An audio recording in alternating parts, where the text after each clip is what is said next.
I think it's actually hitting me. It's actually hitting me that I'm about to watch this. Hello, welcome back to my channel. If you're new here, my name is Jude. I am a Last of Us enthusiast, and today I'm going to be watching the Grounded 2 Making of The Last of Us Part 2 documentary, and I am so excited. I have literally been waiting for some sort of making of video about this game for 3.5 years, like since it came out. They've given us a little bit, but nothing as in-depth as the Grounded 1 documentary that they made for the first game. I cannot wait to see what this has in store for us. I have not seen the trailer for this either, so I'm coming into this completely blind. I really wanted to be surprised and come in with as little expectation as possible. I don't want to wait anymore. I just want to jump in. We're just gonna do it. Let's go. Oh my god, this is so exciting! I might have to pause and stim a few times. Okay. In 2016, Naughty Dog and PlayStation began production on a documentary about the making of The Last of Us Part 2. Due to the COVID-19 pandemic, the footage had been left unedited until now. Okay, so they were always planning to make one. It just got delayed because of COVID. That makes sense. Oh my god, look at all those network wires. Relatable. Thank you all for what is about to be a very long presentation. Oh my god, his long hair. So Anthony and I ran some numbers, and to our best guess, The Last of Us Part 2 is 10 to 30% longer than Last of Us Part 1. However, this is the most detailed story presentation we've ever done. Like, every character is accounted for, every cinematic is accounted for in this presentation, which means it's going to feel twice as long as the first game. So when you freak out, that's normal. That's part of this.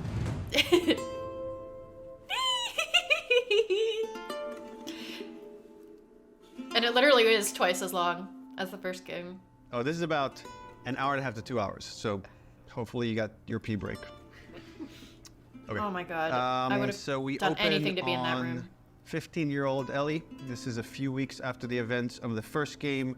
Wait, I didn't even see how long this is. Oh, we don't know yet. There's a doorway 'cause it's a leading down to premiere. this basement, and Ellie sees Tommy, and he's just finished climbing out of this basement, and he's hurt bad, and he's rambling about something needing to go after these people. Ellie's trying to ask him what happened, where's Joel, and he doesn't make any sense to her, and she starts to go downstairs. Okay, so he must be, because I know originally Ellie was going to show up after Joel was already dead. So this must be, because of course this is the first internal story presentation, so we're going to see like some of the original ideas. Oh my god, I'm so excited. Tommy grabs her hand and tries to stop her, but he's too weak. She rips her arm away, and she heads down. And with each step, her heart races faster and faster as she sees this trail of blood. She opens the door, revealing Joel's mutilated body. And then shock just sets in, and she screams and tries to grab his body. And that guy's life is flashing before his eyes. He's foreseeing all the reaction. He's like, oh my god, what are we getting ourselves into? Okay, the one thing that I really want to see in this documentary that I hope we see is just some of Laura Bailey's mocap. That's all I want. I just want to see Laura Bailey in her suit doing her thing. We haven't seen any, like the only clip we really have of Laura Bailey's mocap for this game is like her in the boat with Yara. I need to see it. Please. Please. I've been there. I've been working on this game since we finished, well, really been thinking about it since we finished The Last of Us. So many people were like, Last of Us 1 is so perfect. It should never have a sequel. They shouldn't make a sequel. They're like, oh, it wrapped up super great. But I think actually if you look at the ending, Swear It's to so me that open-ended. everything that you've said about the Fireflies is true. Like it could have absolutely ended there. Definitely. But it left it open. There was room for more. It's not like it was, you know, they forced it. There was always going to be room for more. This conversation that they have at the very end here just left so much room for consequence. I swear. Oh my god, look at the original graphics.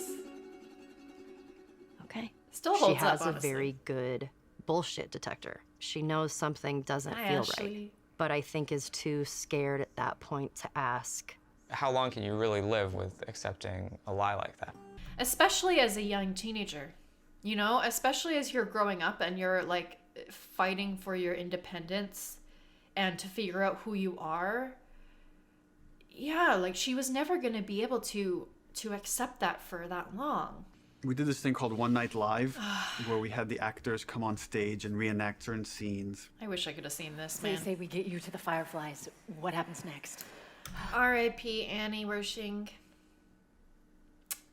So sad. Our original Tess passed away in January last year. Marlene, she said that they have their own little quarantine zone and that doctors are still trying to find a cure. I wrote this new scene that takes place after the ending of The Last of Us, but it was only shown to people in the audience. Like, we cut off the stream right before we showed them the scene. That's so cool. Imagine being there and seeing this. I'd surely lose myself. And that was 2014. Like, that was just a year after the first game came out. That was 6 years before the second game came out. They already had this scene. That's crazy. I wish I could have been there, man. So I said, okay, before I come on like in full force on Uncharted 4, I just want to I capture love this seeing trailer. mocap. Oh! I walk through the valley of the shadow of death. Beside the still This is so cool. waters, and they restore my soul. The dead bodies on the But I ground. can't walk. During the entire production of Uncharted 4, that's all I could think about. I had a lot of investment in Uncharted 4, but the day we were done with Uncharted 4, I went right back to that trailer to wrap it up. Wow. Anything for this shot that's still happening?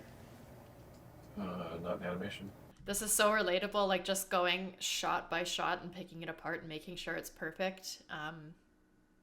This is the kind of thing that I do in my job, so this is really cool to see. Actually, my biggest fear with this announcement is that it leaks early. More than anything, I have nightmares about this trailer leaking early before we get to PSX. Oh god. That reveal was so iconic though. PSX, the PlayStation Experience, hasn't set itself up yet as a place where big titles get revealed. That's E3. Oh my god, Troy Baker being there kind of gives it away though, doesn't it? With Neil. There's one more special unveil we have for you tonight. Please enjoy. When There's we first Hallie! Oh my god, I revealed didn't even The recognize Last her. of Us, the Naughty Dog logo came up, and the crowd erupted, and it was such a high that that's almost been like That stop chasing sign. the dragon, like wanting to recapture that feeling. Why does this look like the Last of Us, dude?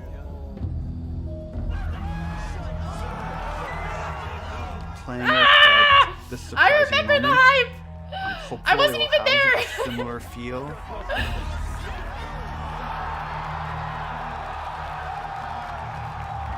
Oh, they're both there. Look at them. Aww.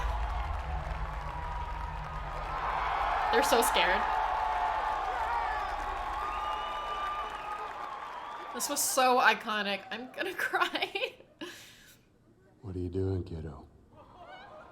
People outside the studio have such an attachment to the first game, and I've definitely seen fears about not wanting to make a sequel because somehow if it's bad, it will tarnish your feeling about the first game. I'm gonna find Look at all the reactors. And This I'm is so gonna cool. kill Every last one of them. We're doubling down on those fears and not calling it The Last of Us some subtitle. It's The Last of Us Part 2 to say it's all one story.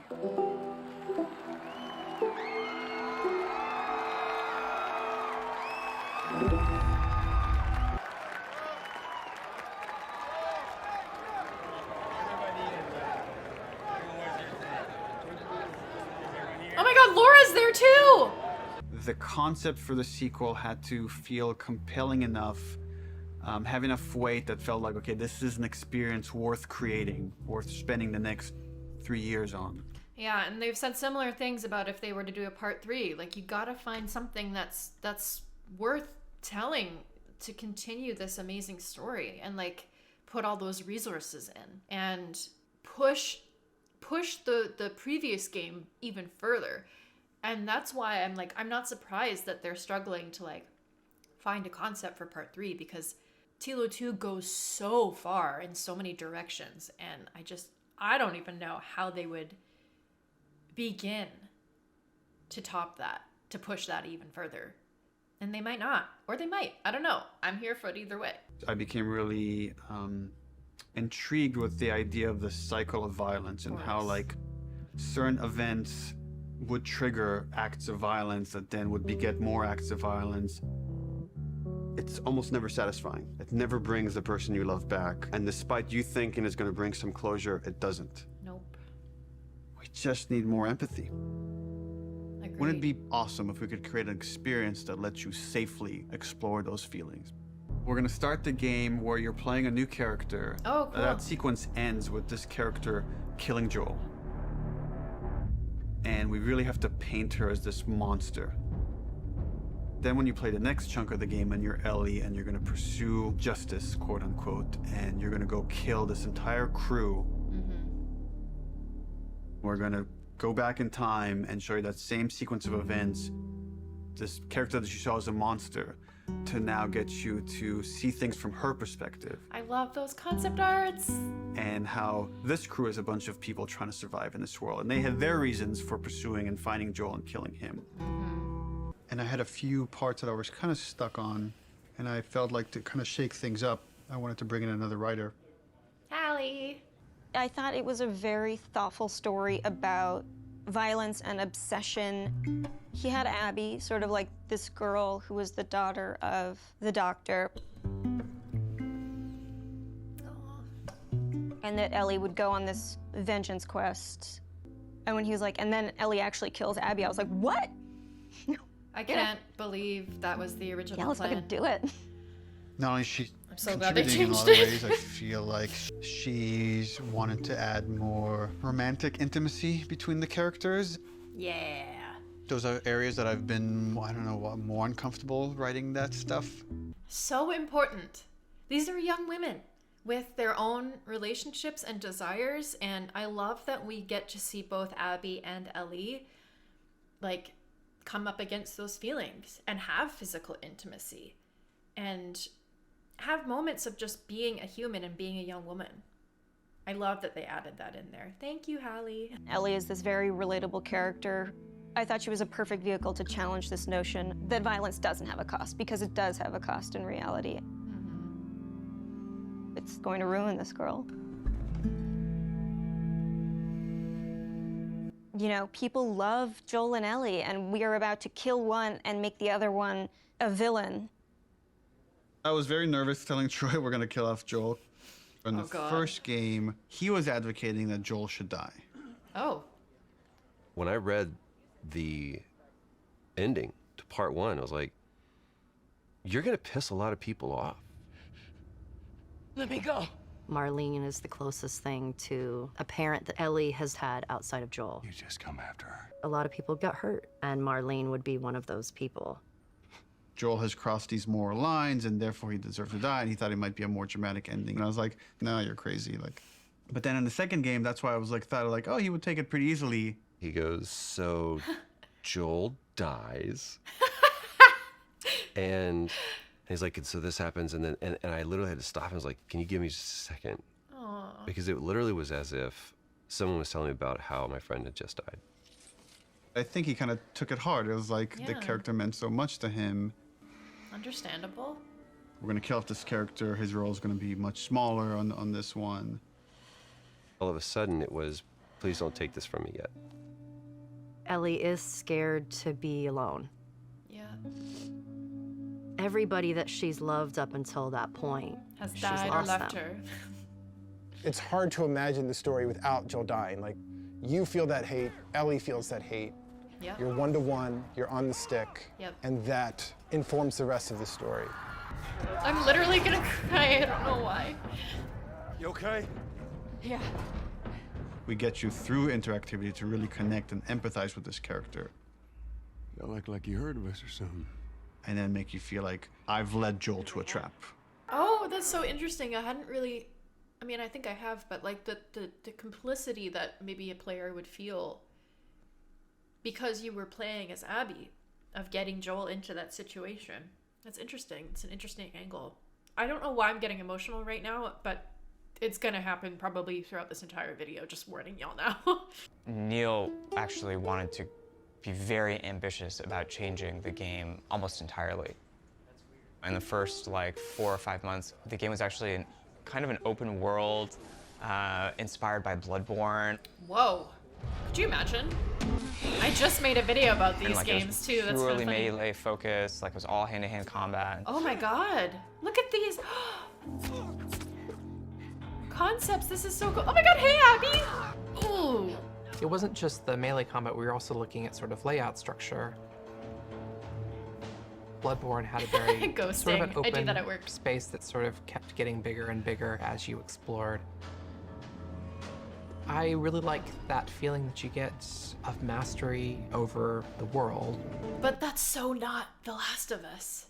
Like, the characters, they don't have control over the world at all. Like, the world of The Last of Us is a character in its own right, and it's unforgiving.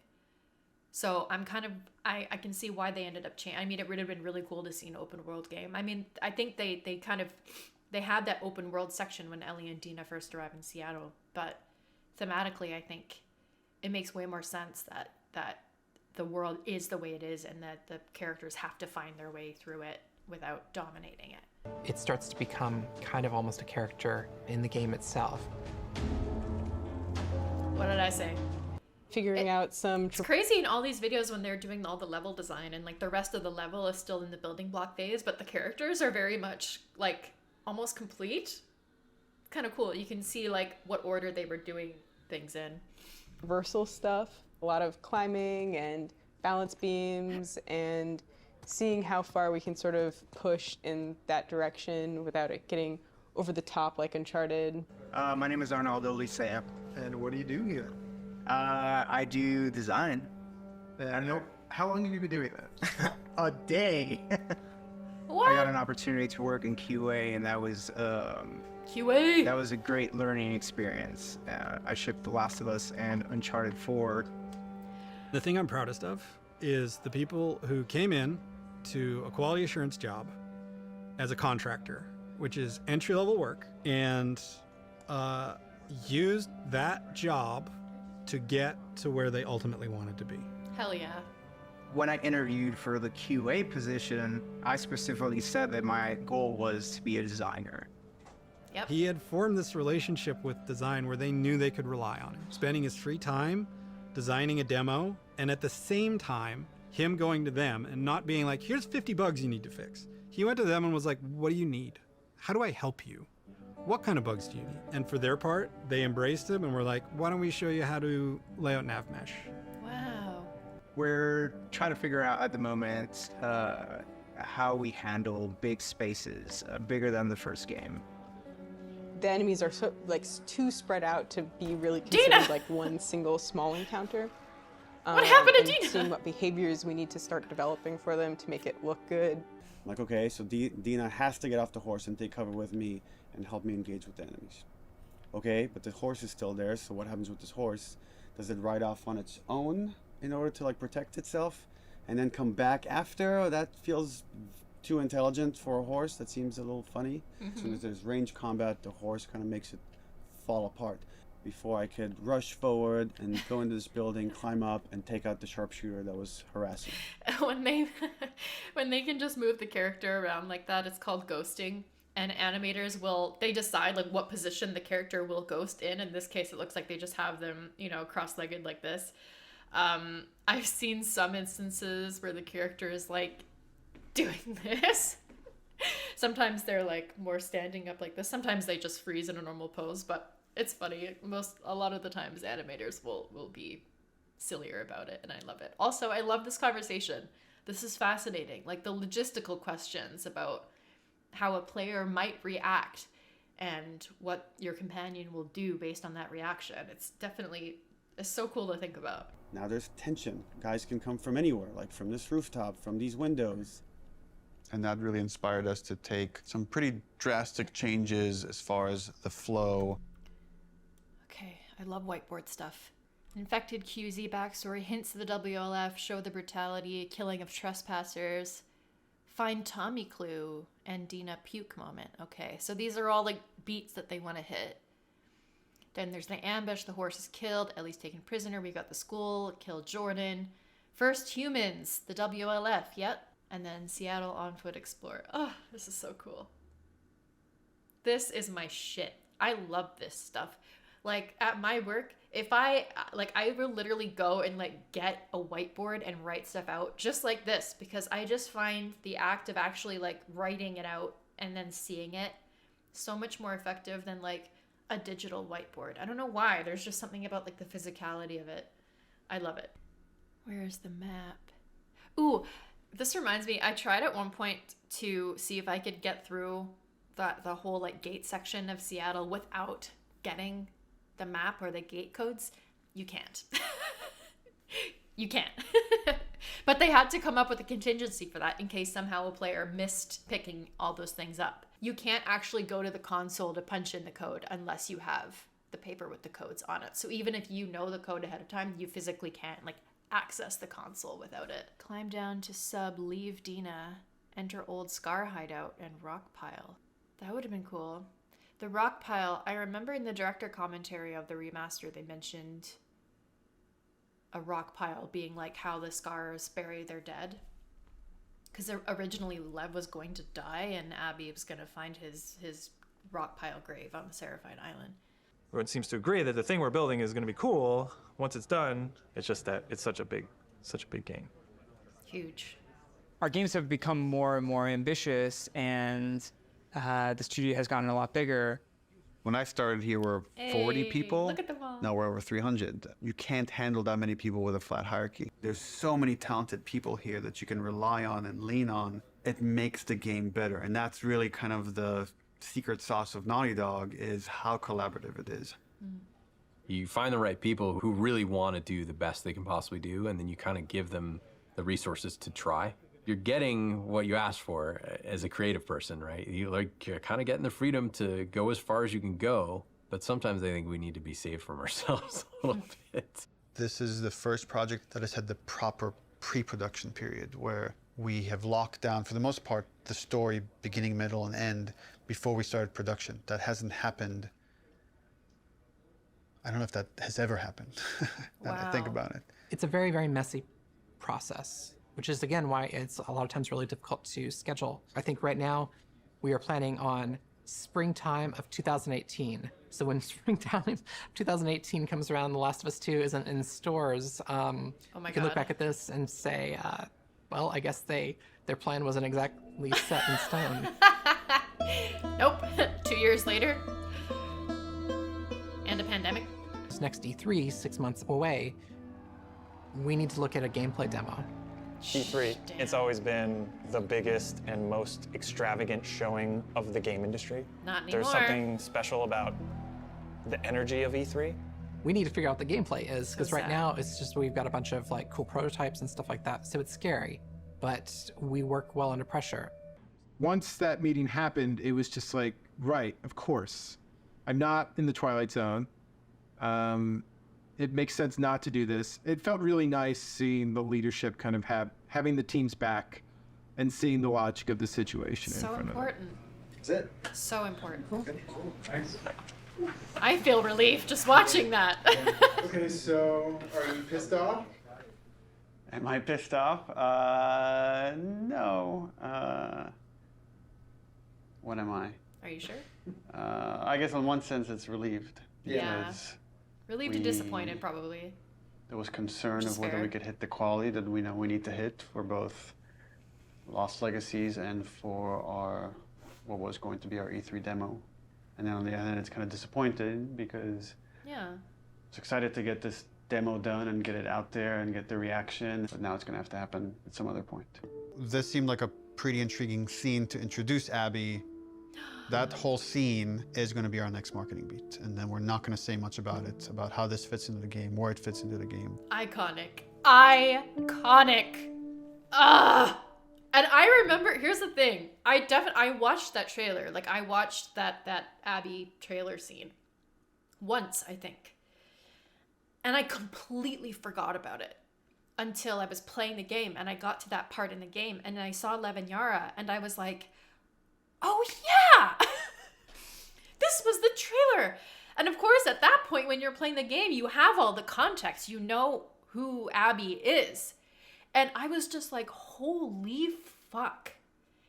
They showed us this scene before the game came out. This scene, which is still, to this day, one of my favorite scenes in the entire game. It's amazing. And what a gamble from a marketing perspective. And remember when they dropped it and everyone was theorizing that Abby was going to be Ellie's mom? And it's so funny. Like, they just announced sort of that maybe Catherine O'Hara will be in the second season of the show on HBO. And people are like, maybe she's Abby's mom. And I'm like, guys, we're not going to do this again. We're just going to get embarrassed. Abby evolved over time, and if you look at the concept art, like, the character looked very different than where we've ended up. So many iterations. She looks like Ashley Johnson there. I don't remember at what point we decided to go with someone like really kind of muscular and broad, but I remember once the idea came up, it felt very fresh. Once we sort of nailed down the body of Abby, we played around with different ideas of how we wanted to accentuate her arms or not. And there's something interesting in Abby feeling a lot like Joel. Mm-hmm. Oh my god, look at her. Queen! That's So Jocelyn. when I got cast, Neil was like joking around and he's like, you should probably beef up in order to... This is what I've been waiting for, is Laura. Oh, I'm so excited. I wonder if they're gonna talk to Jocelyn at all too. Oh my god. Player, and I'm like, ha ha ha, yeah, it's mocap, whatever. And he goes, no, really, you should probably beef up to player. And I was like, oh, yeah, you're right. I should totally start deadlifting as much as possible. And so she I did, and yeah. I was training like crazy, and then I got pregnant. What are you gonna do? We need to separate her from Ellie. It shouldn't feel like I'm playing a reskinned Ellie, that Abby should, in many ways, look, behave, fight differently. Differently. Yeah, absolutely. Oh, my baby. I love her so much. I'm so So overwhelmed. in gameplay, we've discussed, well, she needs to have different upgrade trees. Mhm. It means we have to make the investment of capturing a whole different moveset for Abby. We can't just remap Ellie's animation onto Abby. Holy fuck. Abby has a fear of height, and there's stuff we're doing with the camera to make you feel vertigo. And that helps build empathy. It makes this character real. We let you both live, and you wasted it. She's aesthetically a very intriguing and iconic and powerful character. Yes, she is. They saved my life. Can you take a look at her? I love her. Once she's killed Joel, what is Abby's motivation? What is she trying to achieve? Her redemption is really taking care of Yara and Lev, these two kids that are from a warring faction. You know, she has been taught to hate them. There is an inherent xenophobic reaction to them. It's about saying, can you come to love your enemy? Scars built all this? Seraphites. Yeah, I was gonna say that. These are kids that grew up in a very different context as Ellie, and, you know, how they live their lives and experience the world is totally different. Got your present. I'm getting really attached to Lev. He's been able to keep his head up despite losing so much himself in a world that is so harsh. Baby Taking too Lev. long. I love him. Can't move any faster. I won't do your sister any good if we're both dead. I really like his dynamic with Abby. Her having this, like, fucking brassy little sidekick who calls her on her shit in a way that nobody else can. What's going on between you and your friend Owen? Oh my god, Lev, now? It seemed really awkward. Just go! Who understands the sort of sense of being orphaned in the way that a lot of people can't. I am not trans, so it's a very delicate thing to tell a story of an experience that I've not had. And that's something that we want to take seriously. Did you hear what they called me? Yeah. Do you want to ask me about it? Do you want me to ask you about it? No. Some of my favorite dialogue in the game, man. It's really about trying to create a multifaceted character who is trans, and that is absolutely an important part of who he is, but also a part of who he is, not the whole of who he is.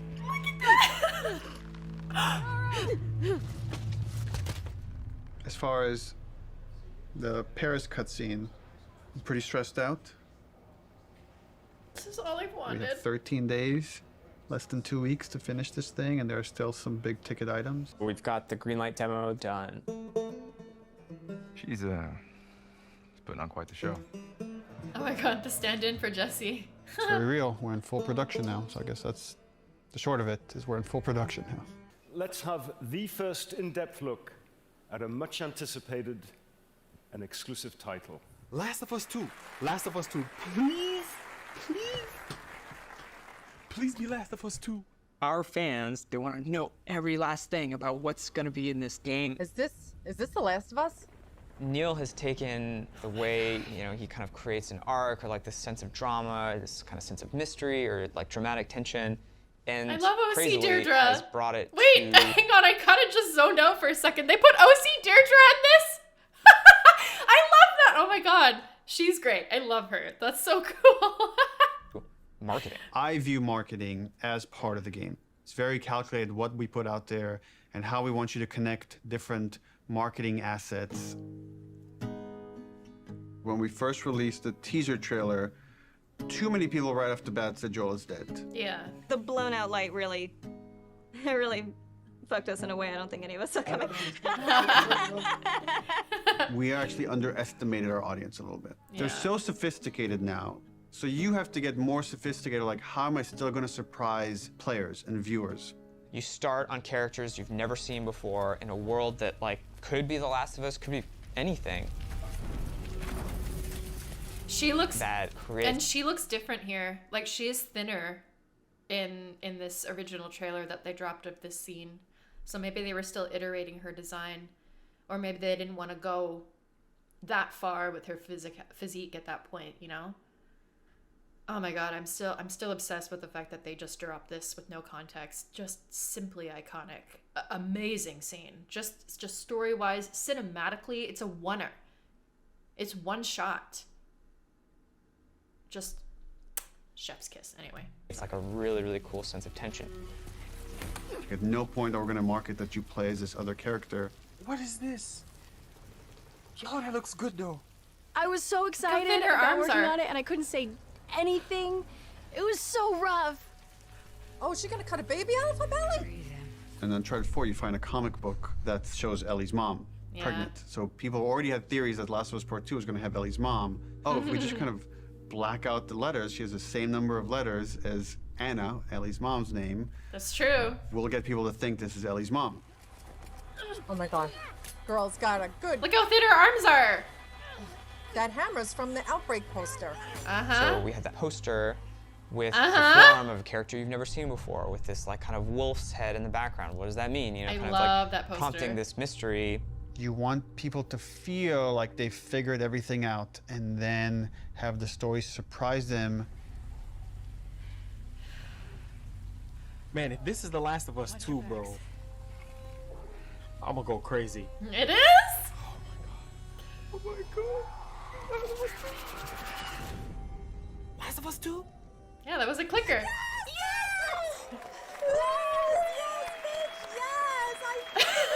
I love Everything that we her. put out there is shaping expectation. And then the final game, hopefully, if we do our job right, should subvert those expectations in an interesting way.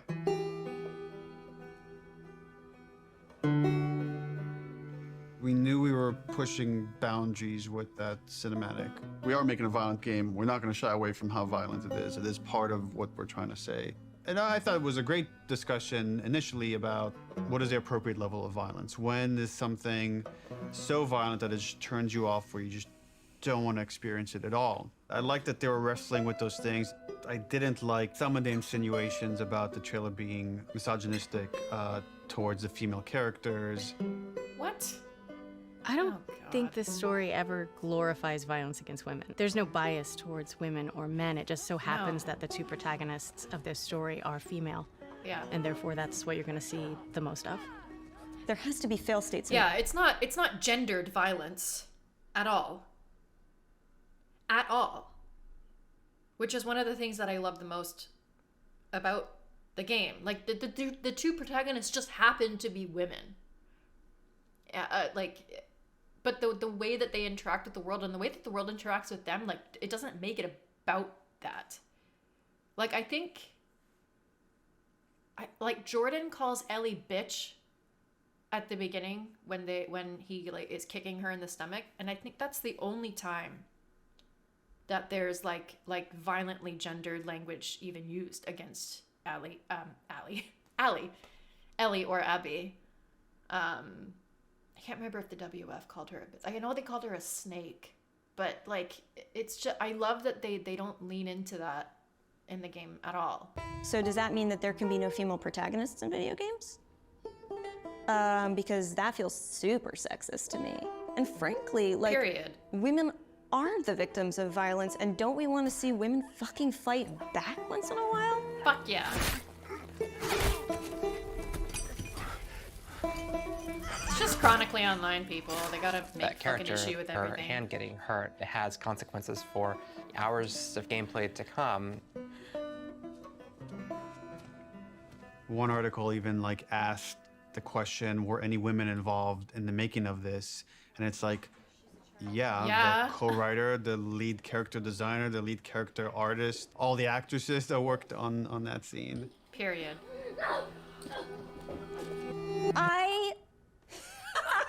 That's so fucking... Here's what I hate about that article. I'm sorry.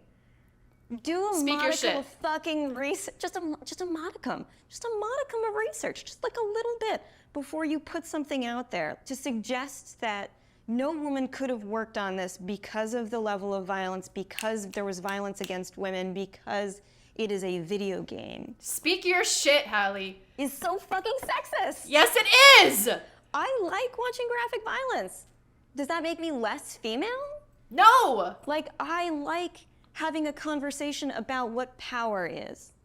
Does that make me less fucking female? I like working at a video game. I like playing video games. Does that make me less fucking female? Like, suck a dick. Yes! I'm putting that in. I can't. I can't. Neil's gonna say put it in, but don't. Yes, keep it in, I also Hallie. don't represent all women, but I represent, like, I can represent this and say, I fucking wrote this. I wrote this. Like, I literally wrote the sentence, and then Yara eviscerates eviscerates his esophagus from his throat. Fuck yeah. I wrote that sentence. That is in the script, and I fucking stand by it. Speak your shit, I'm Hallie. afraid of being turned into a token rather than the truth, which is like, we're being thoughtful about the female narrative. These characters are more than just their vaginas. If you want to have a serious debate about feminism and feminism in video games and female depiction of violence, and you need to not see it as a binary conversation. It is an incredibly nuanced conversation. You cannot make blanket statements, and you cannot make presumptions. Fucking do your homework.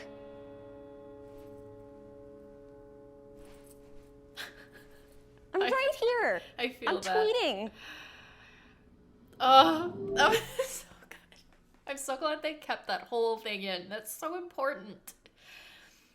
Like, until we can see female characters, like, making these mistakes and being brutal and, like, doing everything and anything that you would see a male character do and not question at all, then we have not achieved feminism in video games.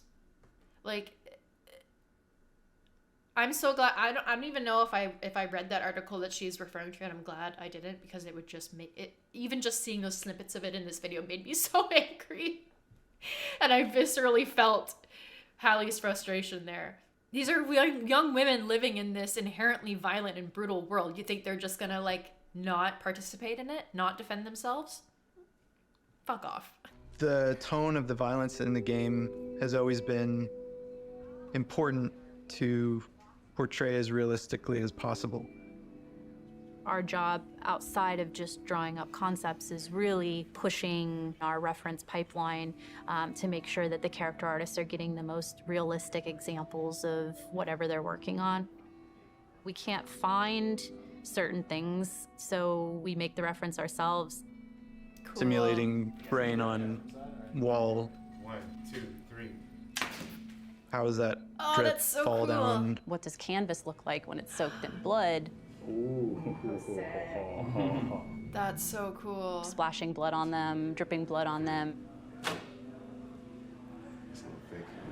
This is so cool. We put down some wet mud, pooled blood onto it to see how blood would react to a wet dirt surface. So there's like little pieces of grass and like twigs and things that carry through, like there's actually movement following the edge. Damn. One of the animators got a piece of lamb and we stuck it in Yara's shirt sleeve and hit it with a hammer. Here we go. Oh god. God. Yeah, we have a break. She's gonna need to hold this as straight, because if she does this, it's gonna. Oh god. Just the weight of it's gonna want to make it fold. Oh Jesus so try and keep it as Christ. straight as possible. This past week's shoot That was made me feel sick. specific for the infected eating people's jugulars, and there was a concept that was done Yummy. with like blood running down the mouth. But it's like, would that happen? Like, let's find out. I got on the ground and pretended to Oh eat my away god. at like a bloody soaked rag that we made. Oh my god. That's crazy. It produced some pretty surprising results because like most of my face got covered in blood. Look up a little, John, but yeah. Teeth? That's nuts. People here will go to that length of trying to make sure that things feel as real as possible. Yeah, we do a lot of crazy stuff here. Nobody gets hurt, but Wow. it's really I'd love to hard do to see that. these characters that you spend so much time with and, for lack of a better word, kind of like, you know, birthing into existence, tortured and abused. Here we go. Oh god.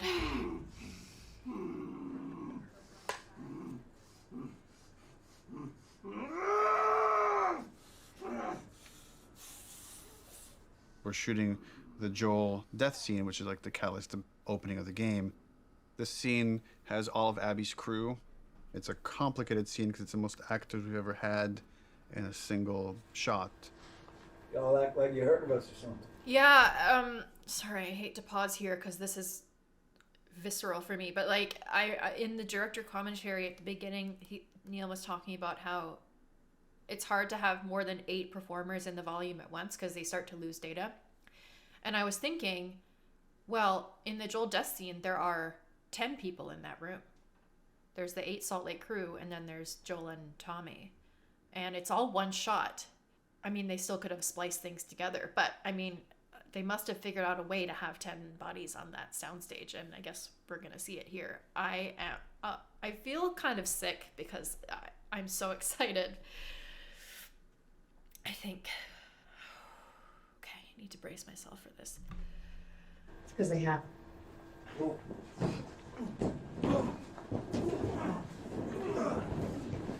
Is that Chelsea right there?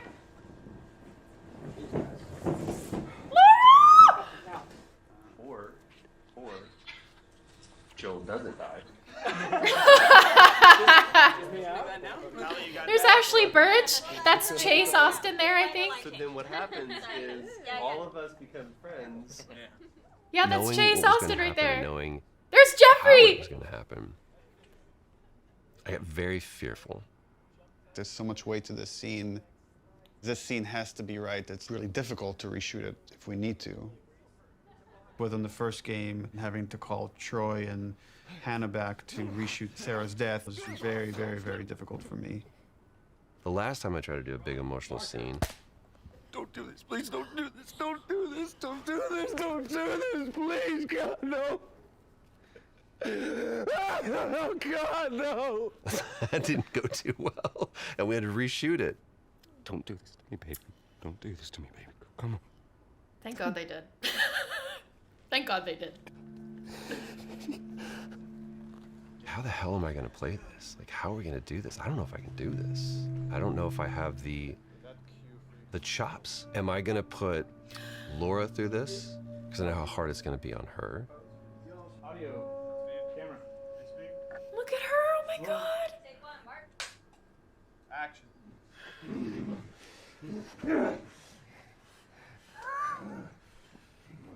Joel Miller.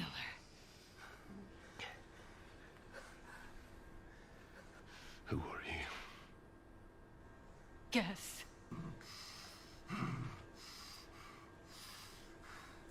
Why don't you just get out whatever speech you rehearsed? Get this over with. Look at her eyes. You don't get to rush this. At the end, I really loved what he brought to it. I couldn't wait to get back into Ellie's shoes again because it's where, weirdly, I feel most comfortable in a lot of ways because it feels like a character that feels the most like me that I've ever played, which is a little disturbing. I mean, minus like the murder and the killing. So it's almost like a bit of step forward, like you're about to like lunge and shoot. Sweet. The biggest change that has happened since initial pitch is Ellie is there when Joel is killed. It used to be she came across the body, and then she had to rely on Tommy's testimony of what happened, and we shifted it, which made it much more dramatic and intense for her, and I think puts more of it on screen and again, allows you better to understand why she needs to pursue these people.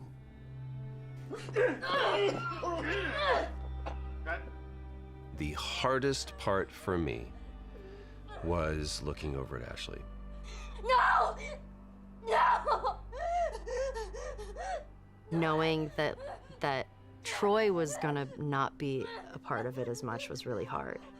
And knowing that Joel was not gonna be in Ellie's life anymore, it was hard. So much of that day kind of feels like a blur because there were so many feelings involved in it. What I had to do, I felt was very, very little. There's one reaction, and beyond that, we're on Ashley. There was no acting. There was pure, raw emotion. I'm staring in the face of that. Joel!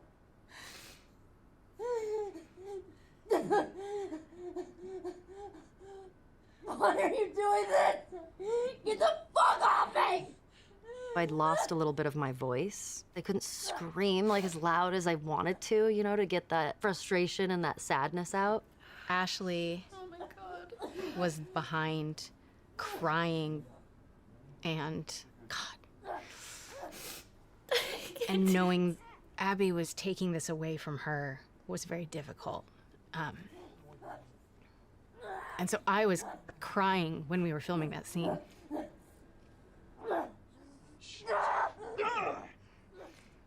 Yes, it was very emotional.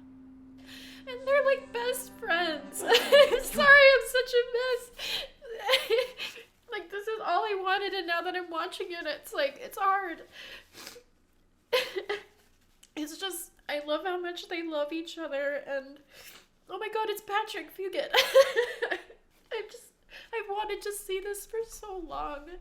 You can feel it, you know, you can feel the emotions that they were all experiencing in this horrible scene, and how much they love each other, and it's just so actually getting to see, I mean, you can see so much of her performance in the final game for sure, but just actually seeing her face in live action and her eyes, it's all I wanted, but it's also really overwhelming to see. Sorry, I'm gonna try and pull myself together here. This is embarrassing. Oh, what I want, right? End it. Now. Wait, please stop! No! No! Joel! Joel!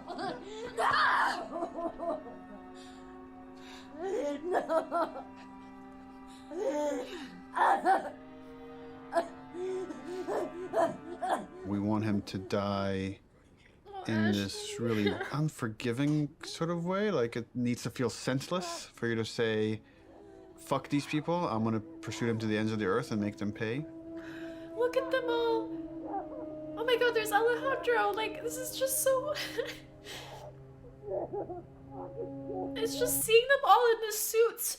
Like, finally. It kind of like peels off a layer. You know, like obviously we've seen Troy and Ashley in this environment, and so we can have a reference for like what they're actually doing in the volume. But we never really got that for this side of the story. I don't know why it's hitting me so hard. I'm just so grateful. So I like the concept.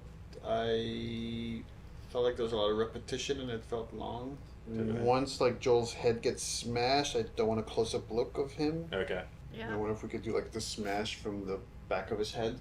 Yeah, I'd want So it. you just like it'd be like a black shape, and you see like a silhouette change, and like blood starts pouring out, but I don't focus on it. Like I don't see the details. Yeah, it's a good call. When the club comes down and it's just like she's screaming, I feel like we could just take all their audio out and like music could take over.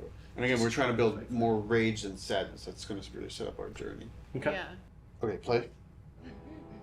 Joel, fucking get up. Please stop. Please don't just do. Joel, please stop. Yeah, definitely keeping that moment on Ellie, I think, was 100% the right call. Overall, it's fucking awesome. Like I got emotional just the part where before he gets killed. It feels so fucking tense. There certainly is still a ton to do.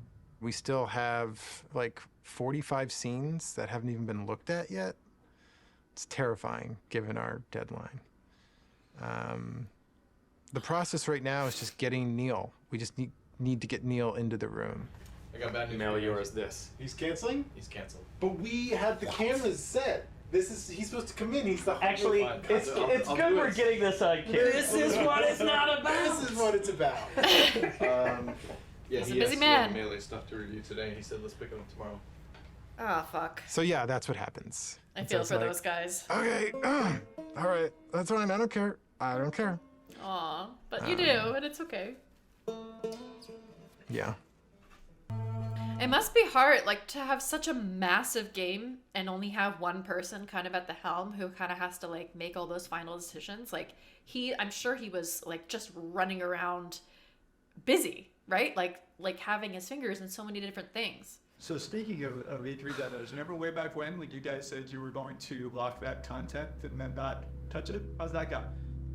Well, they didn't do it. And then we shipped just the glossiest, best-looking demo you've ever seen. We burned that to a disc at the beginning of January, and then we don't touch it again. Yeah, and no. nobody sees it until E3. Well, No way. I think we knew at the time that we weren't going to not touch it. It's going to be really interesting to see if we can really, really commit to being done and not be tempted to say like, no way. It could be a little better. Let's go back, because the game's been making progress for the 10 months or something since we locked that demo down. A lot of advances have been made, a lot of new ideas, new mechanics, and we really just need to have the discipline not to do that. Honestly, it feels like we are addicted to being late. You're not addicted to being late. You're addicted to making sure that whatever you're working on is ready.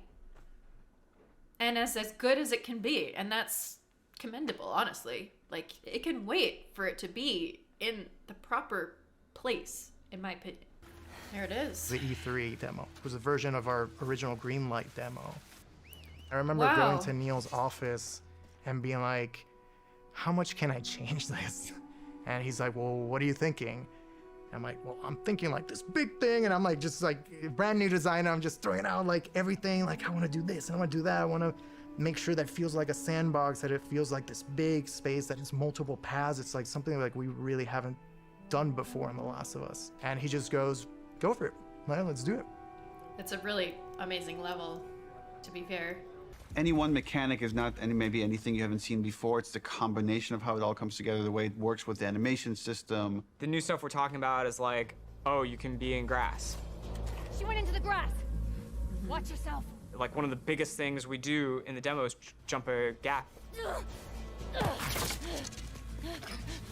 jumping, because It's tough jumping to be wasn't like, in the first oh one crap, either. you can jump, you know, like it's Yeah. like, but it's new to our game. We have to have the best prone mechanic of all time.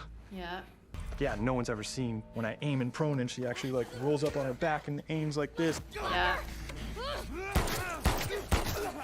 Like it can never clip through geometry. Being able to rotate 360 in all directions. It can never like do a janky thing when she's reloading while doing it or aiming in water. There's like an IK thing that like lift her chest and head up and then So it that gets she's not- too deep. Now we're in a special prone underwater moveset thing. So cool. There's no such thing as like, oh, you know, it's not as good as, you know, this other game's one, but like, it's fine. It's gotta be like, no, it's fucking Naughty Dog. We have to have the best version of It's the the thing, benchmark, whatever yeah. that is. So true. You kind of take it for granted, especially after playing it a lot.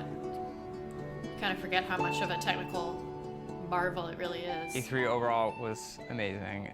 The press conference was in a very different venue. They usually have them in like these big auditoriums.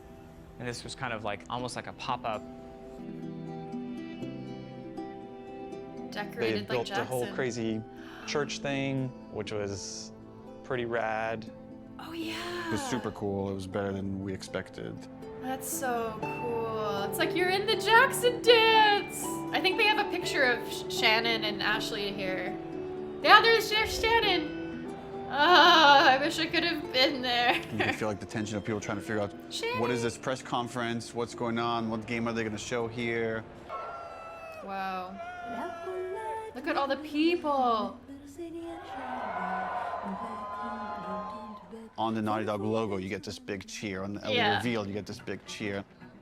Every moment that we've constructed and planned like meticulously for really a year now, hit the way we wanted it to hit. Maybe they're jealous of you. Not a threat. Oh, look. Yes! Look at Tina's hair. And now we're into...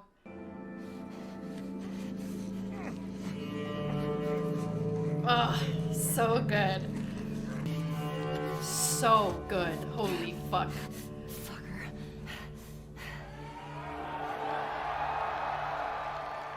One of the biggest reactions was when the HUD came on. They looked at that forest and thought, there's no way it can look this good. Like, that's impossible. But when we flash the HUD and be like, yeah, that's it. This is the real game. People are not ready for this. Like, this is gonna fuck you up. It was electric. My skin was like tingling the whole time. Like as soon as it's done playing, I'm like on my phone. And it was wild. It was wild to see it just everywhere. See it on YouTube, see people commenting on it.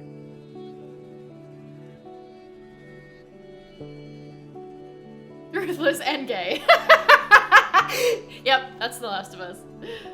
But it was a really special moment. I shipped something like as a level designer. There was Well such a done. reaction to the animation fidelity. Holy crap, this is the best looking animation I've ever seen. Are you kidding me?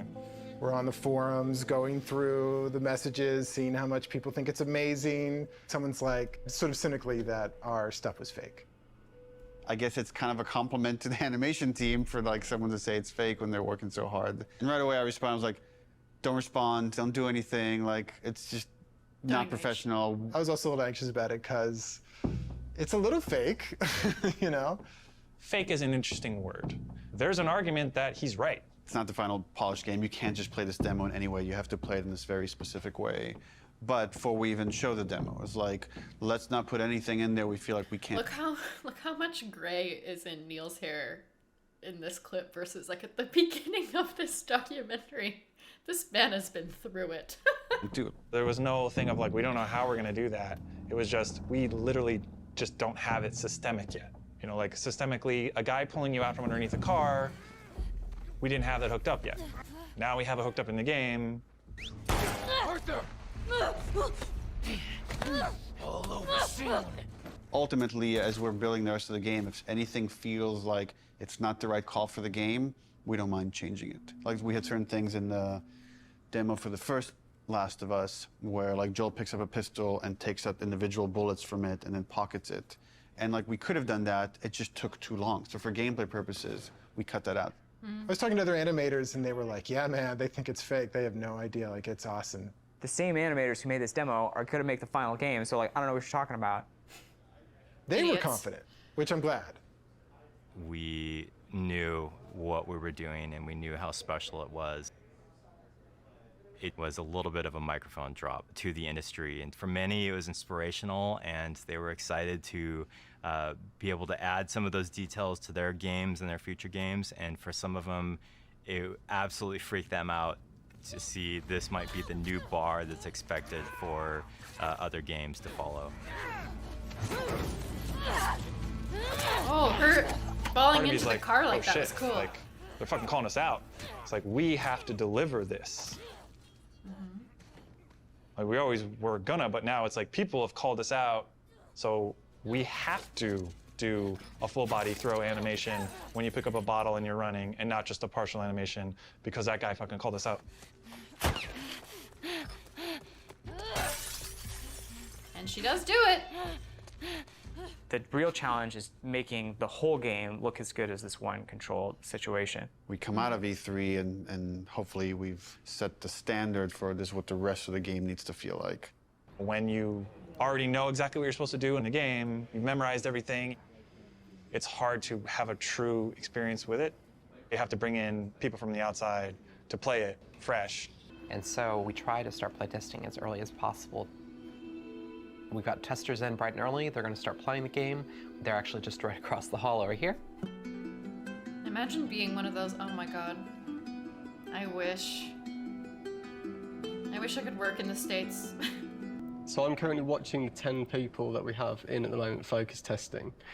We've got all of their screens up, so I can kind of watch all of them at the same time, generally keep track of any kind of recurring patterns or how long people generally take in certain areas.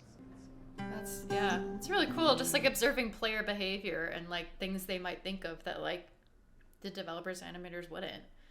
I imagine it's a very important part of the game development process. It's just cool to see. I just wish I could have been one of them.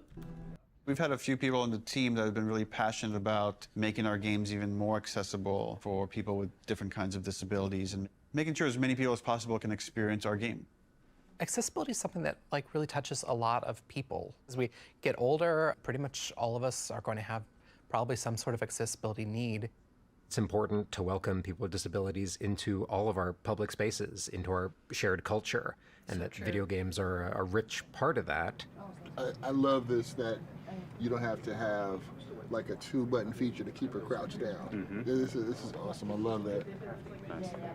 Brandon Cole, he said, I heard you announce this game. What do you think about the possibility of someone like myself being able to play it? And Brandon is blind.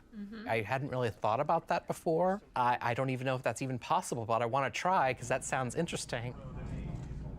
If you click on the L3 button, it turns the screen and the character towards your next objective. So you're able to sort of instantly sort of flip. It was very much inspired by the talk you gave last time you were here. I figured. Hopefully That's a beautiful thing.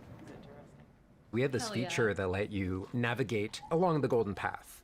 And we also had this other feature. You could put out this sonar pulse and you'd hear where all the items and enemies were located. But Brandon was playing that and it was like, this navigation feature is great, but I don't want to just follow the golden path. I want to navigate to other things. It kind of occurred to us we can combine these two features. We can let you scan for items and then navigate to that item. This gives you more room if you do it this way for different types of sounds for different types of items. You know what I'm saying? Yeah, Different sound for ammo, different sound for parts, different sound for explosive, different sound for keys. Or craftable and collectible. Yes, exactly. Right on. But since we want to hunt for secrets, just like anyone else, you're also going to want to know that, hey, there's something way over there.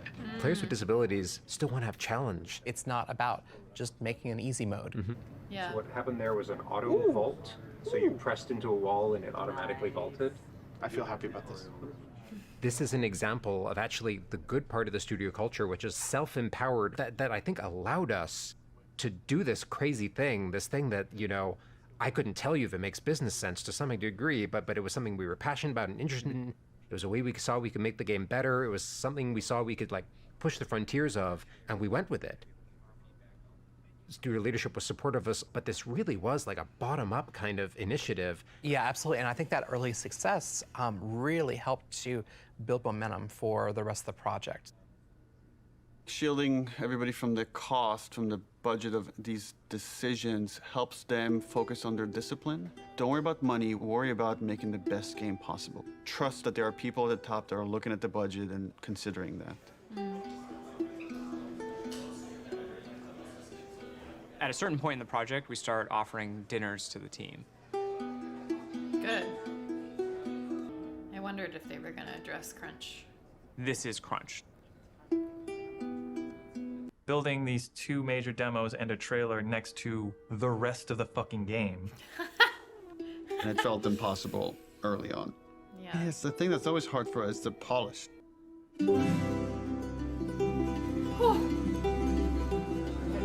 I just got goosebumps.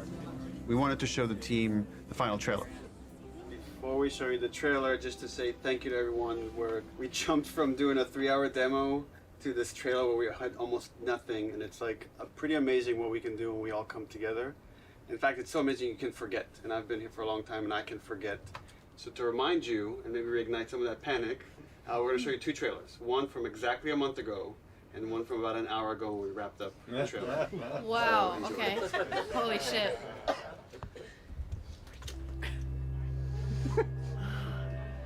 Look who decided to join us. Jesse. All right, you all know the drill. The horse. Nina, where are you?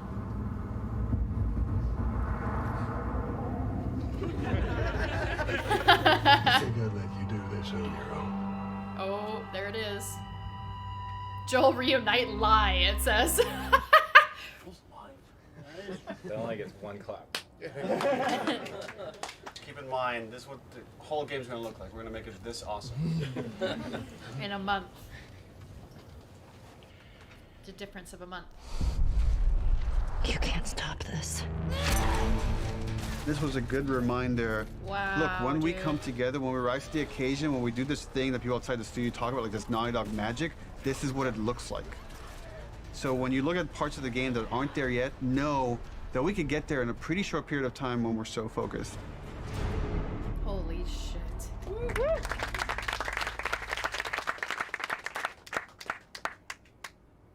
The date was the scariest part about that.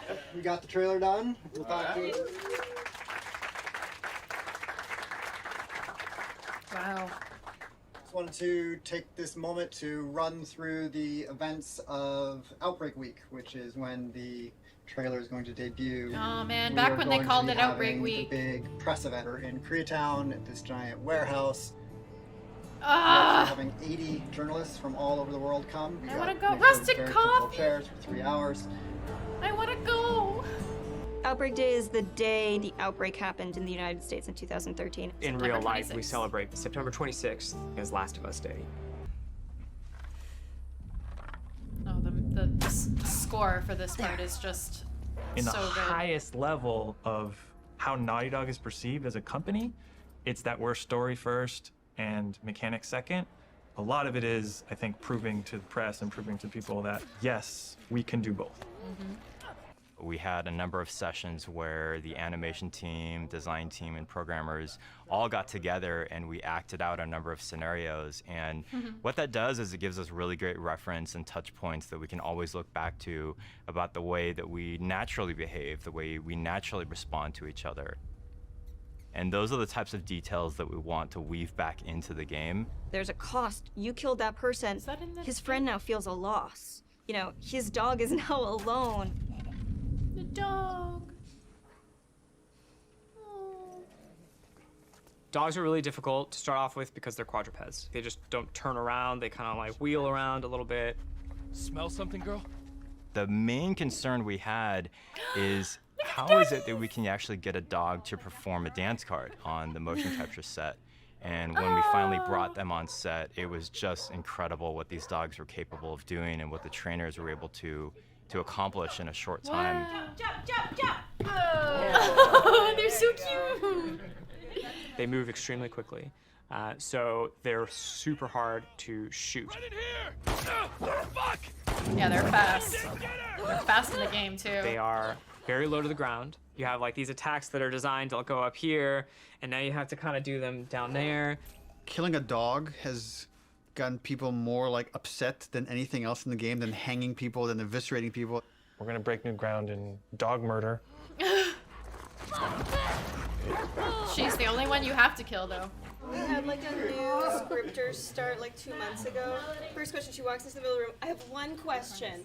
Does the dog survive? And everyone's like, oh no. Oh, the puppy. That's Alice, I think. Rip. We killed it, and then you have to love it knowing that it's already dead. So there's gonna probably be people that are upset about that. Hey, Al, you want to go to the trucks? Let's go to the trucks. Puppy. With the notable exception of Alice, we took great pains to ensure that every combat encounter that you fight against a dog, you do not have to kill any of them. Nope. You don't have to kill any of the humans either. It's more With palatable to few kill people exceptions. because they're all there because they choose to be there. But all of these dogs were trained to do this exact thing. And so you're killing an innocent creature. That feeling of discomfort, it's exactly what we're trying to explore with The Last of Us. Ironically, making them more realistic makes people feel more okay about killing them. We had like kind of a goofy art prototype. We had like just a very rough dog. We found that goofy dog that had no fur, people felt really bad about killing that dog. Like when you would shoot them, they would fall over dead and like give one last whine as their like dying breath and stuff. So we just really tried to like tone down the pitiability of all the dogs and stuff. Do one more of those. The clickers.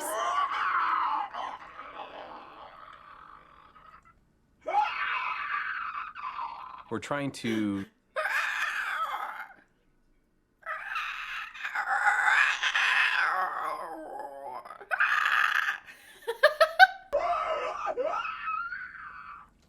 yeah, play with that a little bit. Ooh. Like mixing that tonality in is cool. Yeah, yeah. The enemies that hat themselves, he's got especially the on? A infected, have had to go through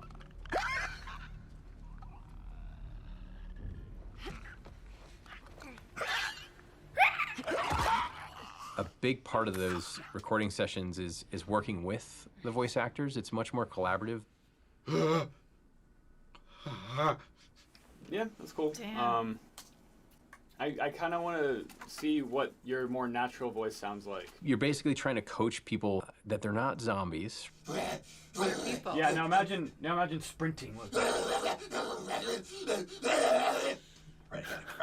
No, Oh yeah, dude. Man. Yeah, take your time. That reminds me of that meme of that old man like imitating the dog attack.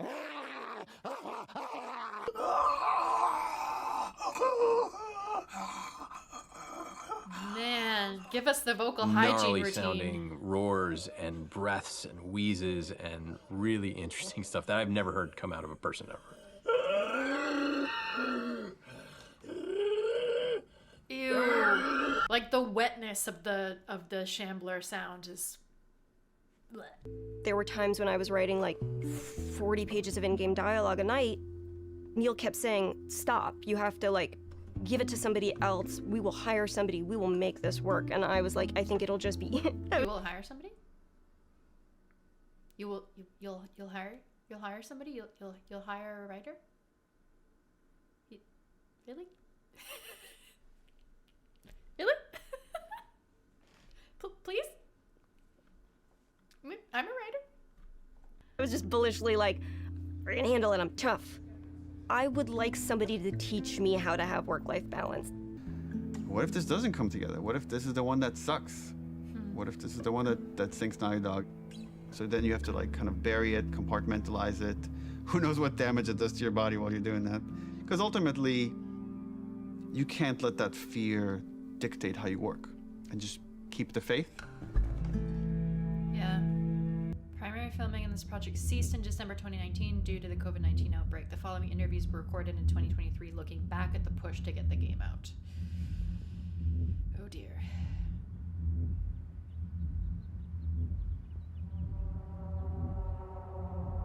Oh, this is eerie.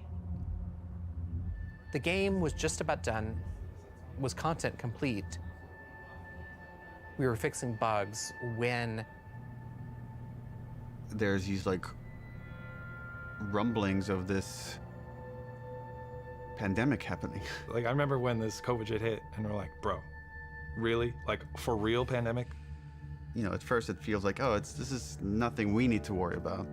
And then all of a sudden you do have to worry about it. And like, are people gonna want to play a game that takes place in a pandemic when there's a real pandemic? Yeah. We had never worked from home ever. Oh my God, neither the was dev actually kits! strictly against working from home. We did not have the infrastructure set up at this studio to work from home. And it's because we were so intense about security and leaks that all of our data, including our emails and our chats and IMs, it all had to be on a server inside the building. Is this how it was leaked? Because they were working at home, they didn't have the same security? Man. We were like air-gapped from the outside world. Look at all the dev kits! The operations team, the IT team, our engineering team, they all had to coordinate in a very short period of time to get us working from home. We don't even know when the game can come out. Sony was like, we don't know if we can physically ship this product with like the supply chain and stuff. We had to come out and say, the game can come out in this date, and we don't even know when it will come out. It's delayed indefinitely. Fuck. So a lot of our most hardcore fans are angry with us. Around the same exact time, we started having these leaks. We're like, we didn't put out this video. Like, where is this coming from? It's a video from one of our reviews, so you could hear the notes, and people that can't attend the meeting can watch it after the fact. Fuck, man. We store all these videos on our server. Did it come from the inside? Someone with a Naughty Dog? My first thought was, this isn't like a developer leaking this, isn't it? This isn't someone on the team. It's this person in the Netherlands downloaded terabytes of videos through a back door in the server. And then this is where we made a fatal error. Let's close this back door. And then this person put out everything. A video goes up on YouTube, and I don't remember what the first video was, but it was something relatively benign. But they weren't like super important scenes. You know, they were like little clips, and it was like, okay, that's a little weird. What is that? All out of order and stuff. And I was like, oh. Dude, them using this soundtrack for this part is making me so anxious. This is horrible. Like, I don't know what kind of punishments there can be for people who do shit like this, but I really hope they were able to find this fucking asshole and punish them. Oh, that's bad. And you kind of wanted to just say, stop, wait, don't watch it. Like, you're gonna ruin things for yourself. There's YouTubers I've watched for years, and they're making entire videos, and the title is like, fuck Naughty Dog. And fuck The Last of Us Part 2. There's just all this negativity and no positivity because no one has played the game. They just have these videos out of context and all these rumors mixed with them. Abby is playable. They thought Abby was trans because she has muscles. Here's the ending if they kill Ellie. And then it just turned into this whole political thing. Oh, Naughty Dog's they're doing this political shit. And then I get this text from Evan. They just posted Joel's death. Fuck. And my heart sinks. I can't even describe this feeling. It's just this like dread. It's almost like you just heard someone you care about died. I don't know, that's the closest I could come to. I felt it. I just thought when he said that. Troy would be looking at that and be like, you see, you were wrong. He said, do you think we did the right thing? And I said, I don't know, Neil. I haven't played the game yet. I was livid. I was real angry. I'm bombarded with hundreds of negative comments, death threats, anti-Semitic comments. It's putting me in a deep depression. There's some stupid stuff that's like, you're a feminazi, you're whatever shit like that, but it's like some stuff was really like, you know, God, disturbing. The hatred, I think, that was behind it. I was sad. Like, there were a lot of days where I would just cry. Every time I went online, it was just, that's all I saw was death threats and threats of violence. And the worst of it, the really like hardcore death threats got passed along, and they, you know, made sure that they weren't anyone that like lived close by. Laura. Yeah, they were like threatening my son, you know, who was born during all of it, and yeah, it was rough. It was rough. But, you know, more than anything, it just kind of like, it kind of like taught me to kind of keep a distance you know?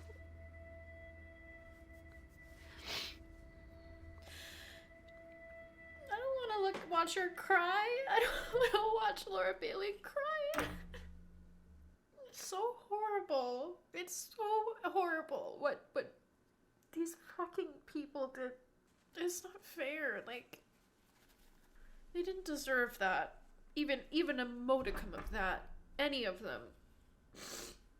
And not to sound parasocial, but I wish I could just give her a hug, like, when I see stuff like that, and, like, when I heard her talk about it at the end of the director commentary, like, and I can't help but wonder, like, how it affects her reflection on this whole project, you know? Like, Abby's such an amazing character, and, like, from an acting standpoint,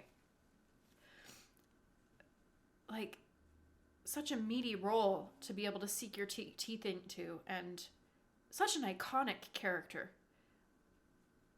And I fear that this whole backlash,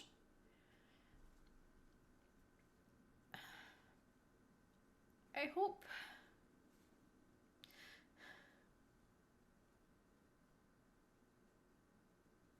and I think part of the reason why I get so emotional about it is because Abby means so much to me too. And I see all the hateful things that people say about her, and I know she's not real, but it's like, because I relate to her in so many ways, it feels so personal. And I hope that Laura can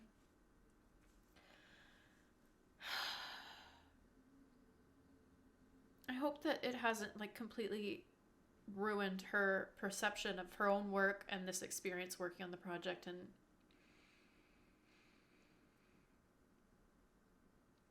it just shatters my heart to see her upset like that. I don't even know her. But I know she's a lovely human, and she did not deserve any of that. This thing that I spent 4.5 years on, it's kind of getting violated. And then for 2 months before release, there's like nothing you can do. You can't release the game sooner because it's not done yet. The final experience will be worth it, yeah. And that was the lowest point in my life. I'm working on the game. Towards the end, at home, by myself, feeling very alone. And I said, who am I doing this for? Like, why? It's too much. And I barely squeaked by. And then we were able to finish it. And, we sent it to reviewers, and reviews are through the roof.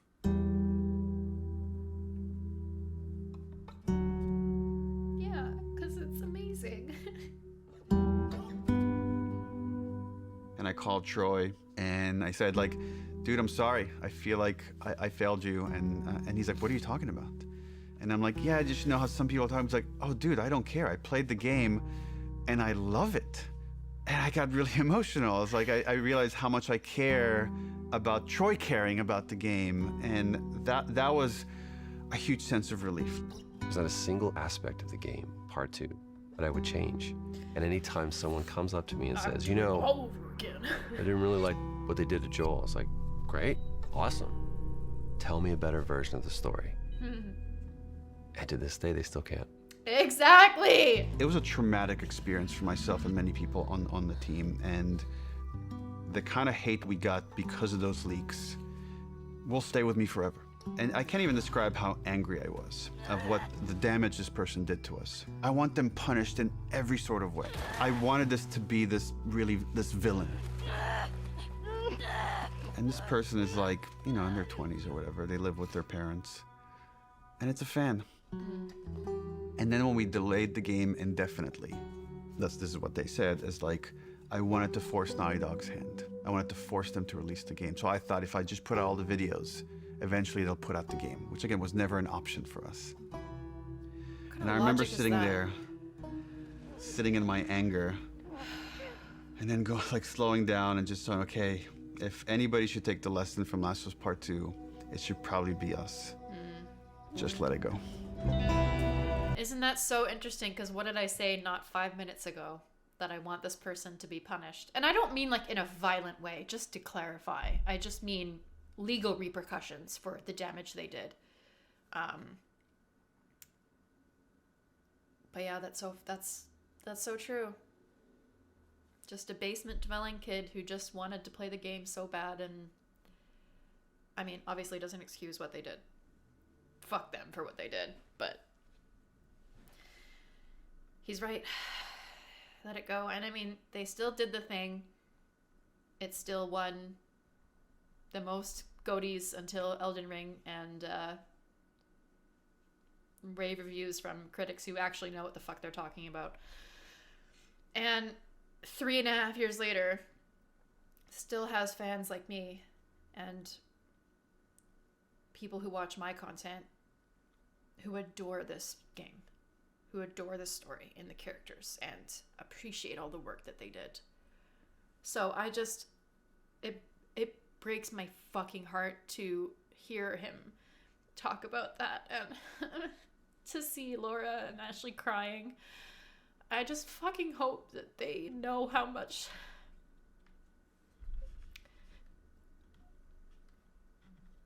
the story means to some of us.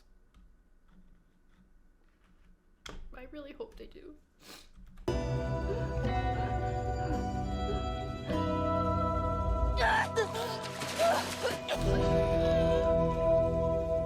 The parallel of showing that scene. Alright, enough.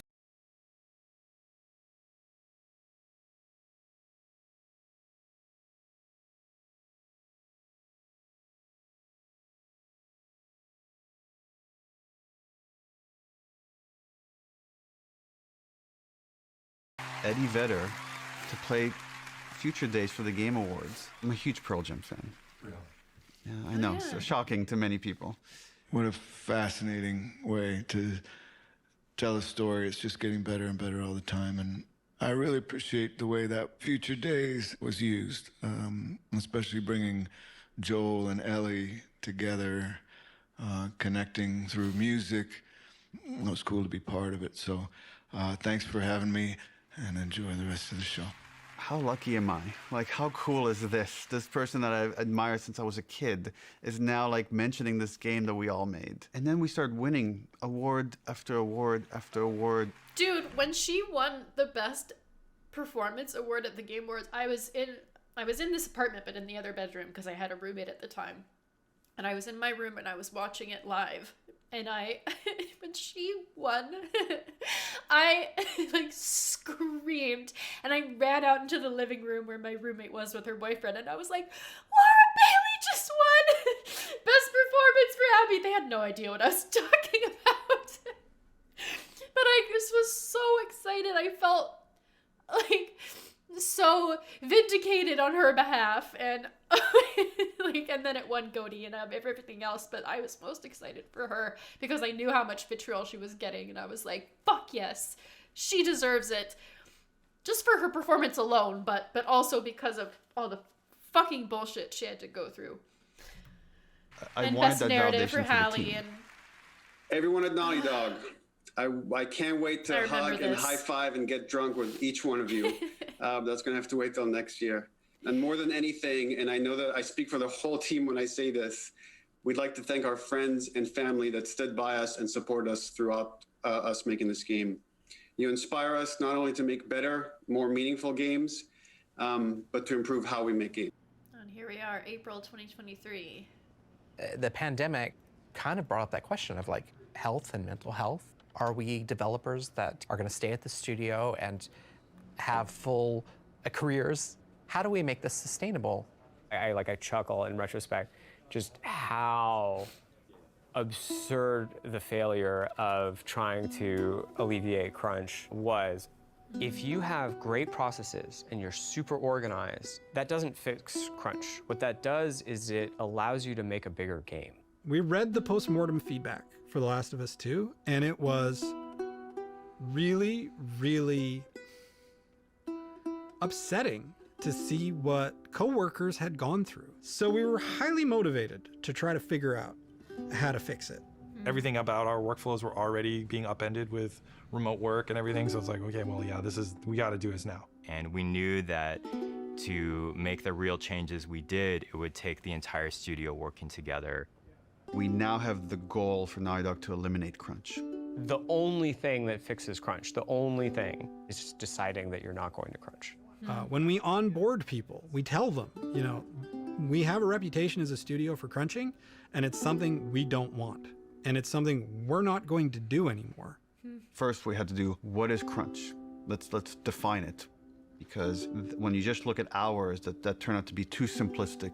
It's a multitude of factors. It's not just like one thing. It's not just, oh, because of this is what's causing crunch. It's literally like so many of these little things. How do we make sure no one at Naughty Dog burns out?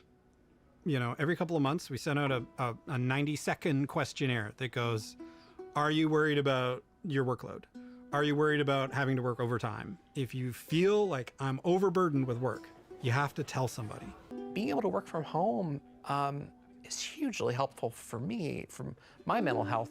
Of like, you know, my daughter's there, my wife is there. Hybrid is Her wife? Yes.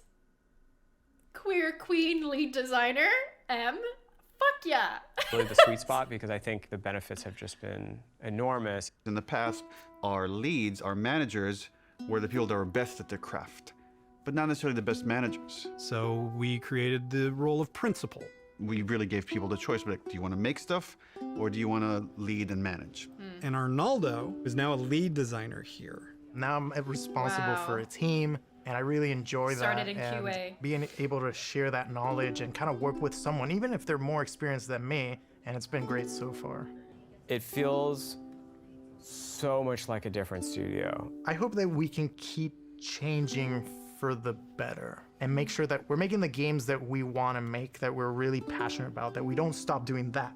We want self-driven, healthy designers. Yes, we want to have it exactly. all. We want to have it both. And can we do that? That'll be the question, I guess. Oh God, we're getting into the show. How long is HBO's this thing has thing? been a wild ride. Hey!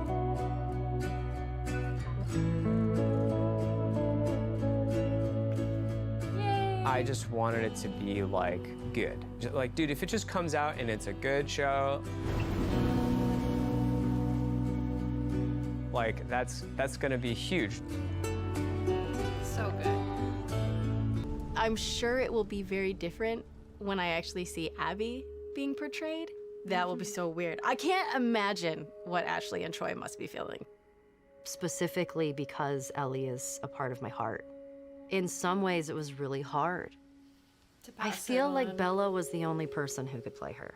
Because I feel like she is Ellie. There's a part of me that's like weirdly protective of her. I remember when Neil told me, They're perfect. like, we found Joel. I was like, he wasn't missing.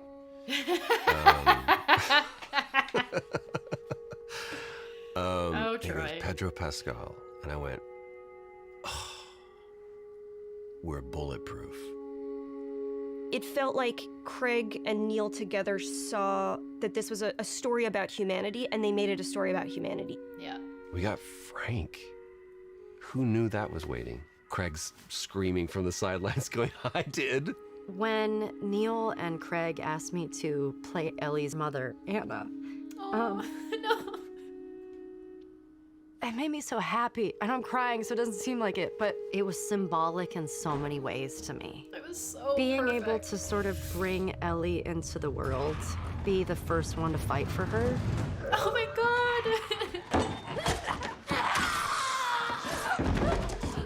It breaks my heart. It felt like on the other side, we could God get damn this it. story to people that will never play a video game. My mom is watching the show, and like, she can enjoy this story, and she can be a part of it, and she's so excited I'm working on season 2 and getting to see that. I love this idea that someone could watch the show and then realize, wait, that's based on a video game? And come back and check out the game and then realize, oh, there's like all these rich games, AAA, indie, and all sorts of stories that are really unique to this medium. Oh. Yeah, what are they going to do for the show? I did some other interview where someone asked me, about The Last of Us and would there be any more stories or something. And I mentioned, like, we have written a story that takes place after Last of Us 2 that stars Tommy. And I hope one day we get to make it. And the headlines across the industry were like, Naughty Dog has outlined Last of Us Part 3. And that's actually wrong. Yeah. It was always a small story. It was never like a full title. At the time, we had higher priorities at Naughty Dog, was like to fix our pipeline, to fix work-life balance issues. Just based on where we were, I didn't want to prioritize this story, so that story was shelved. And I still believe one day it will see the light of day. I don't know if it'll be a game or a show, TBD. First game had such a clean concept of like the unconditional love a parent feels for their child. The second one, once we landed on this idea of the pursuit of justice at any cost, justice for the ones you love, it felt like, oh, there's a clean concept here, and there's a through line from the first game about love. If we never get to do it again, this is a fine ending point. And right, last bite of the apple, the story's done. The great thing about working at Naughty Dog is that we don't have to. It's always like, we would love another Last of Us, but if you guys feel like we're passionate about something else, we'll support this other thing. Very privileged position to be in. I never take that for granted. I've been just thinking about, okay, is there a concept there? And for now years, I haven't been able to find that concept. Yeah. But recently that's changed. And I don't have a story, but I do have that concept that to me is as exciting as 1, as exciting as 2, is its own thing, and yet has this through line for all 3. So it does feel like there's probably one more chapter to the story.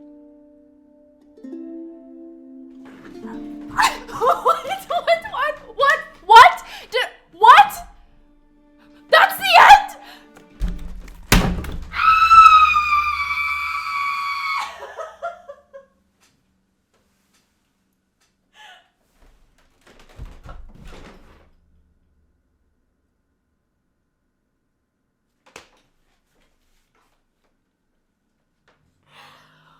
Oh my God. I can't breathe. He said there's one more chapter. I'm gonna throw up. Oh my.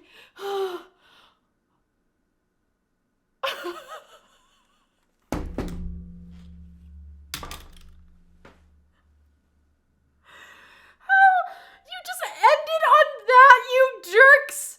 Oh my God! One more chapter! He's found it! Oh my God. I was not expecting that. Holy shit. There is no way they would have put that in there if it wasn't happening. If there wasn't like a possibility of it happening.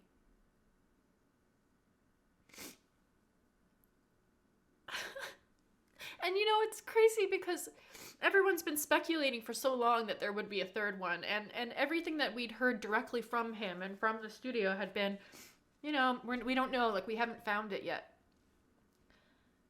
And I believed them. But he's found something. I have this like, and I don't know if I'm gonna keep this in because this is so raw, but I have this, it's so strong in me. It's so strong, this need to be a part of this and to contribute to this story, because it's such a big part of me and it's so important to me. It's informed everything. It's changed it literally. I know this sounds hyperbolic, but no, it is literally, the second game changed my life. In so many ways. It changed it changed the kind of work I want to do as an artist, the kind of stories I want to tell. It helped me with my coming out journey. It propelled me into the games industry. I was in a completely different field. I have to be a part of it somehow. I don't know. I'm not American. I can't work in LA, but it's so strong. It's so strong. I don't know what I'll do if I can't, like, I have the experience, I have the knowledge, I have the skills. I I don't know how to make it happen, but it has to. Oh my god. I never really believed in like manifesting, but I think I'm gonna have to start because I have to put this energy somewhere. Oh my god. Oh my god, I can't believe they just did that. I can't believe they just did that. Alright. It has been like 2.5 hours. I need a break. I need to go touch some grass. Thanks for watching this. I'm sorry I was such a mess. I figured I was gonna get emotional at some of this, but this was unprecedented, unexpected, so I'm sorry you had to watch this blubbering. I'm so grateful that they put that together and they released that for us. That just, there was so much closure in it, new and interesting things, but also a lot of familiarity. I loved seeing, oh my god, the mocap. I almost wish there was like a little bit more of it, but even just getting to see Laura's face in the Joel death scene was enough. Like, that's all I wanted.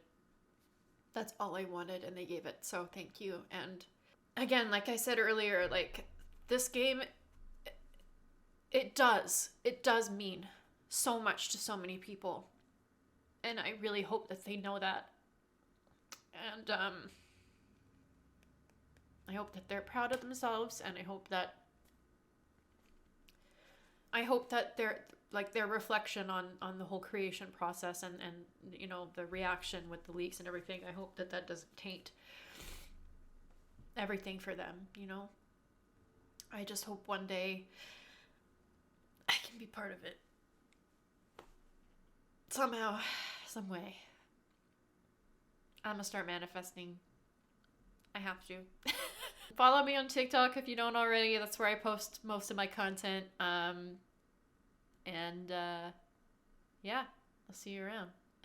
Endure and survive.